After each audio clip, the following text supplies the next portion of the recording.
Lass mich heute die deine sein. My name is Collin KLUGBAUER. I work at Schwules Museum. I work there as a curator and in exhibition management since, I think, 9 years now.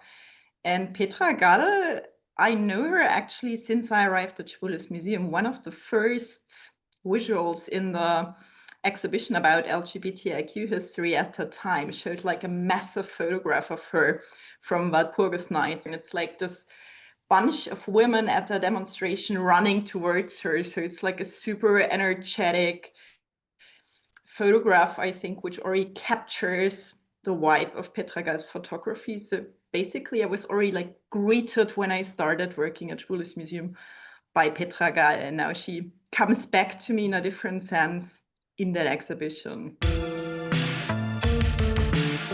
Lass mich rauben, dir. Petra GALL is a photographer, she's a feminist, and I would say she's like an observer of the women's and lesbians movement, but she's also an observer of the, let's say, left and underground culture of Berlin in the 80s and 90s, and kind of like was at the forefront of political events, but also a lot of like culture which happened at that time. And she's closely bound to Schwules Museum because we are happy to have her estate after she, or actually while she was still alive, she managed to give it to Schwules Museum. And we have her estate of around 200,000 photos, prints, also other materials, newspapers she wrote for and journals she wrote for.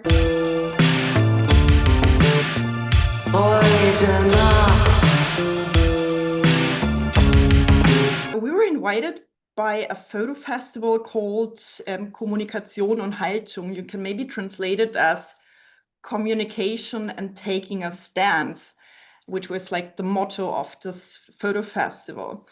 And when we thought about whom could we curate for this photo festival, we immediately thought about Petra GALL, because that thing of taking a stance, of being political, of observing political movements is very bound to her artwork, to her oeuvre. So being part of this cultural and political movements, and she was like very active in them and closely bound to them. So we thought that is like the perfect choice for this kind of festival.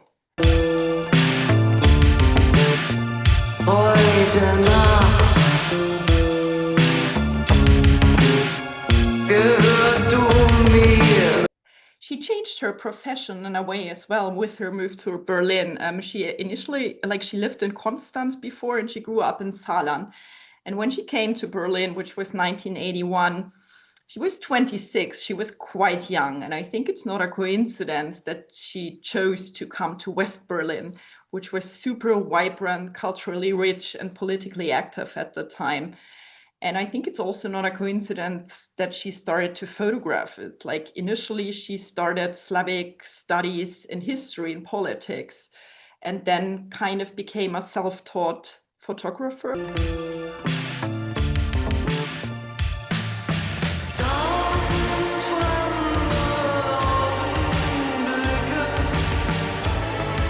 I think she's a very specific gaze of how she portrays the scene. I think it's never voyeuristic. It doesn't have this kind of outside view. It's always kind of already mixed into it. She's always already part of that. Also careful and intimate approach she takes. A lot of the photos we see in the exhibition, it's also people whom she knows. She met them at demonstrations. She met them at political activities, at parties. Some were her friends, some were her lovers. So there is a certain sensitivity which you can feel when you go through her works, and that she knew what it was about.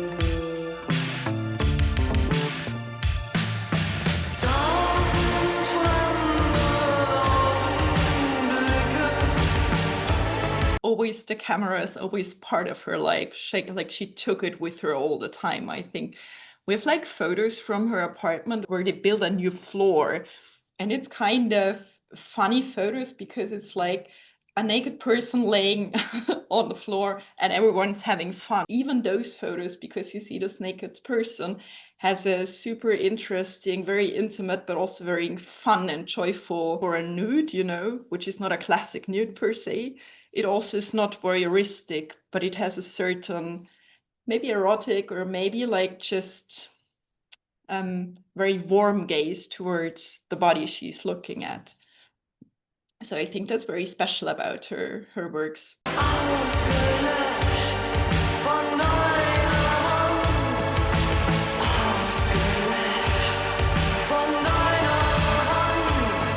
Digitalization projects about her artworks a couple of years ago. The first was about her concert, band, and music photography, which is actually amazing. You should have a look at. She like photographed small punk bands from Berlin, but also like international stars like David Bowie and Tina Turner. And you also, these are like super vibrant photos. You also can feel how she was like not just going to a concert because it was her job, but how she feels the music. And she was actually also super interested in this whole music culture and scene.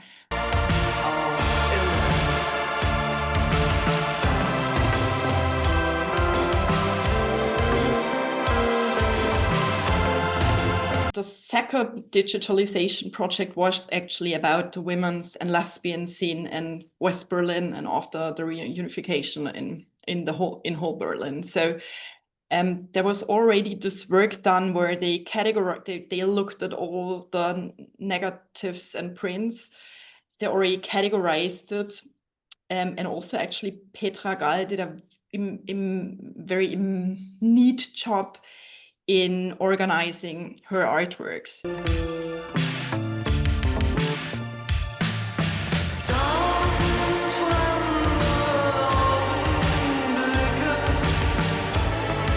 We kind of actually came to the 4 chapters of the exhibition quite easily. The first one is Petra Gall. We obviously wanted to introduce her a little bit, which is actually not that easy because she had this immense output, this major output, but she was kind of a very private person. Like in the whole estate, we probably found like 5 self-portraits, which is odd.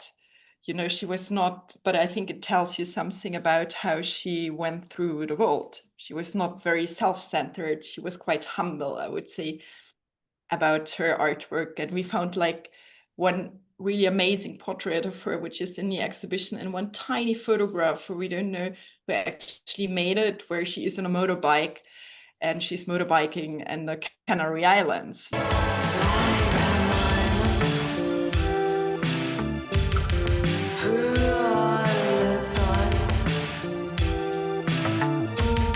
We found one, I think it's a women's photography calendar, where she chose one photo and where she actually wrote something, which she rarely did, about herself and how she engages with photography.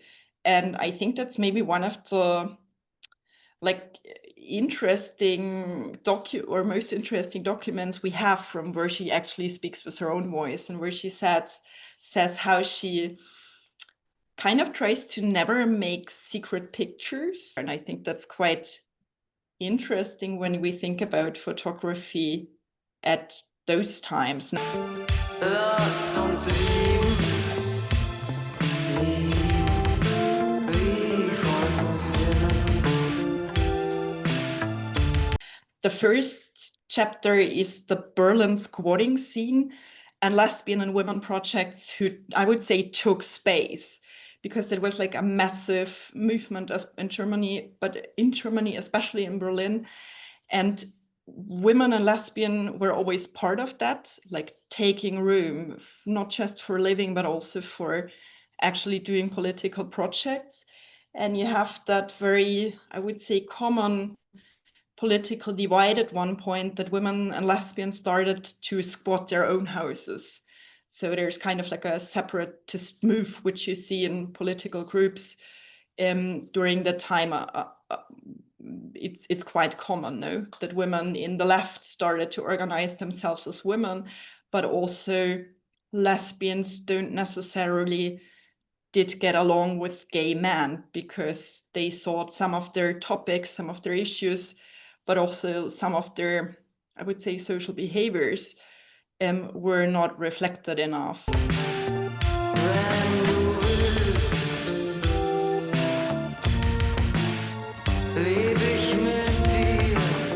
In the beginning of the 80s, they started to like squat the first lesbian house, Hexenhaus, witch's house, which actually exists till this day. It's one of the few squatted buildings which survived many, many years.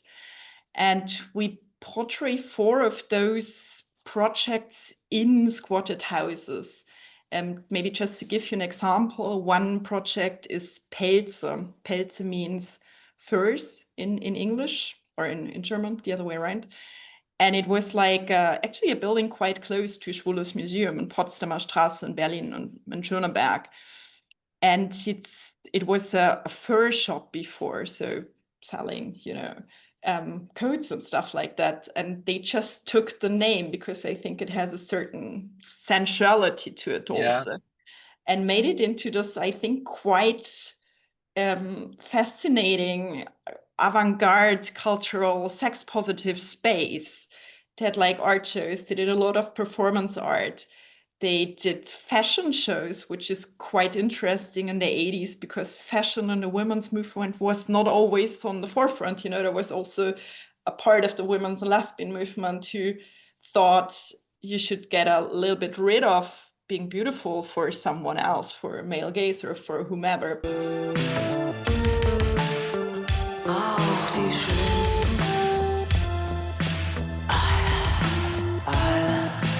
They also, this is how the mythology, the myth goes, maybe had the first women's and lesbian darkroom in the basement.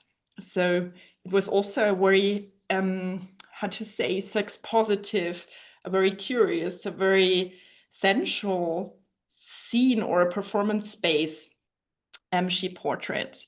Like in the terms of Pelz, it existed from, I think, 81 till 96, so even after the reunification, it was still there, and then the project didn't continue.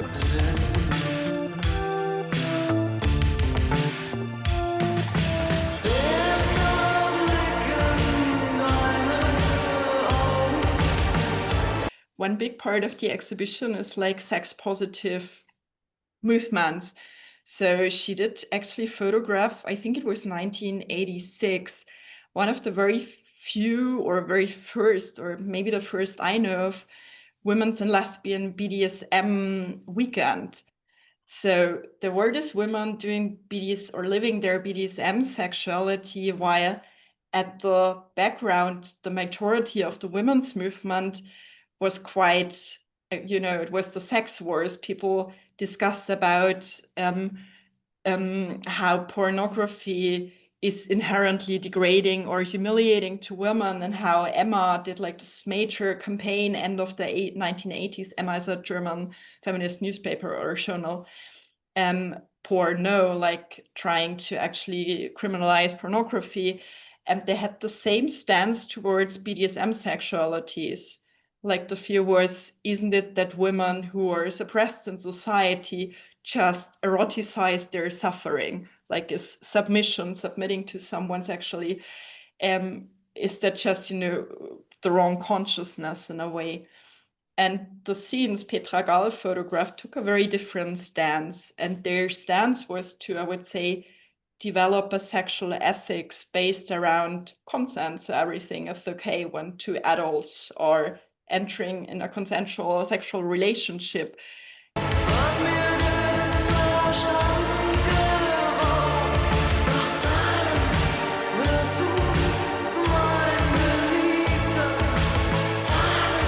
And I think that's quite unique, because it goes against this maybe a little bit paternalistic view that there's like a politically right sexuality, but instead cultivating a culture in which you're able to allow yourself fantasies and create those spaces where you can also become a sexual self. And that is, I think, I mean, still in Berlin, also a little bit of a continuity, that there are those spaces where queer people, where women come together, where to learn from each other in an area, sexuality, which is usually so private, and which is rarely a thing where you're allowed to have a collective discourse about. And in Petra Gall's photography, you see that she was very, I would say, on the forefront of documenting those scenes. She also documented like the sex workers in the 80s and their fights for political rights and destigmatization. And I think, yeah, there is a continuity and also something we can learn from today to still fight for those spaces, to still create those spaces.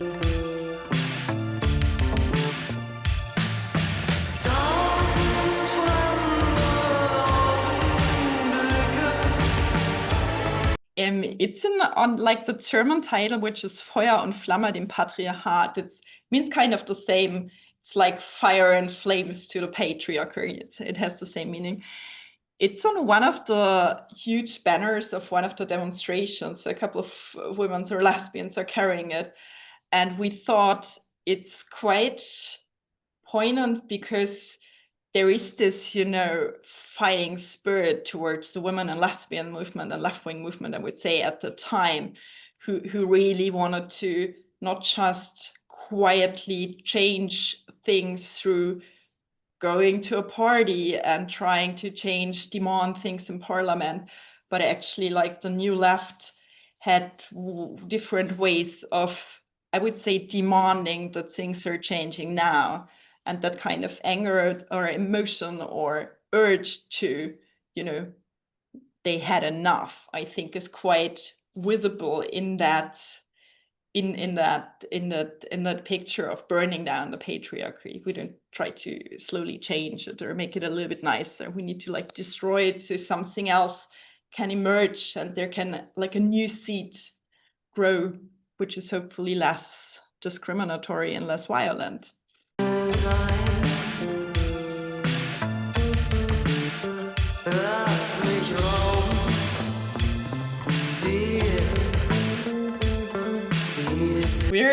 We're here since 1985. Yeah, we're here quite a long time. It was founded as like a gay museum, like Schwul means male, gay in German. And now we're a queer museum now. So we also had a change within ourselves, within our structure. And yeah, Petra Gall is there since I think the beginning of those changes where they opened up the museum to other parts of the LGBTIQ community. She was like in one of the very first lesbians exhibition, they already showed like photos of her. So it's also, she's also a witness to that process in a way of our institutional change, not just to the broader political change.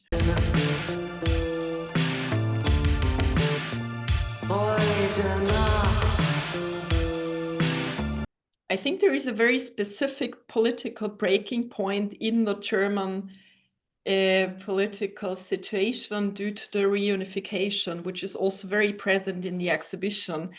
And that is like when you look at the 80s, what people like talked about on demonstrations or what demands was, it was very bound to like anti-war protests were a big part, and peace protests because of the Gulf Wars during that time. Environmentalist questions were a big part. Of course, sexualized violence was always a major part in the women's movement, and patriarchal violence. Economic equality was a major part, like how to be able to sustain yourself and live a life. Like, how are you able to leave your man, your husband, and be independent?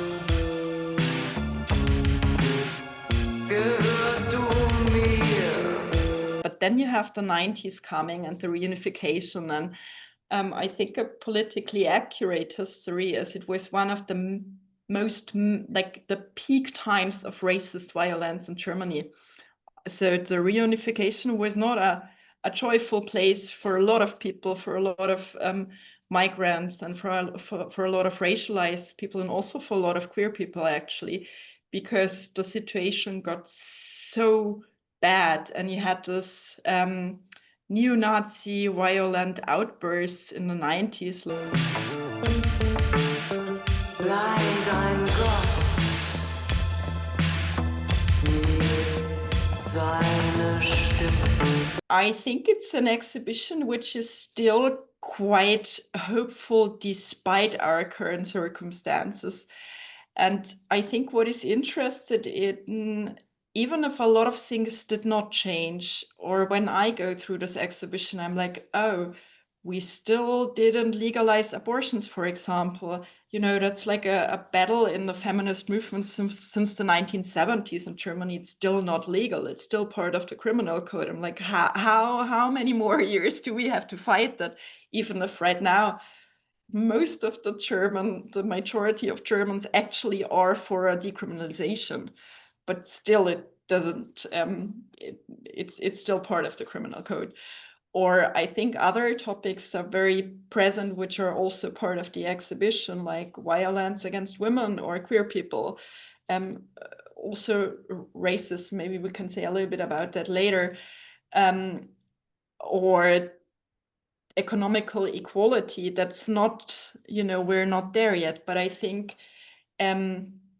it's important to still tell it as a success story, because the intellectual change which this movement, the queer and feminist movement, and also other left-wing movements brought about, did manifest in a way. I live a very different life, I have very different living condition as a queer person right now than people in the 1980s.